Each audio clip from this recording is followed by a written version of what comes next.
Finally यूएईमध्ये धुरंधर movie release झाली. आम्ही एवढं एक्सायटेड होतो मूव्ही बघण्यासाठी. सो मूव्ही बघितली आणि त्यानंतर आम्ही गेलो भाजी आणण्यासाठी.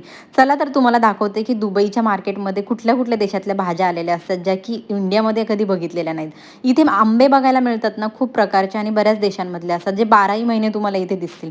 तुम्ही चायनामधलं आलं बघितलंय का? खूप मोठ्या आकाराचं होतं. त्यानंतर इथे चेस्टनट होते, ते पण चायनाचेच होते.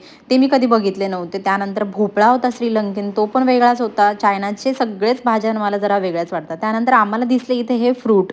हे नेमकं काय होतं कळलंच नाही. आधी वाटलं फूल आहे. त्यानंतर आम्ही ओपन केलं तर आतमध्ये छोटंसं टोमॅटोसारखं होतं, पण तो टोमॅटो नव्हतं. काही फ्रूट असे होते, की त्यांची नावं पण माहीत नव्हती आणि कधी बघितलेलीही सुद्धा नव्हती. सगळ्यात जास्त व्हरायटीज मला ॲपलमध्ये दिसली. प्रत्येक देशाचे ॲपल इथे होते आणि प्रत्येकाच्या प्राईससुद्धा डिफरन्स होत्या. आपल्या इंडियाचं सुद्धा होतं. काहींच्या प्राईस जास्त, काहींच्या कमी अशा होत्या. त्यानंतर इथे बनाना होतं, फिलिपियन बनाना. हे तर वेगळ्याच आकारात. आता यापैकी तुम्ही कोणतं फ्रूट बघितलेलं नाही ते मला कमेंट करून नक्की सांगा. सो भेटू पुढच्या ब्लॉग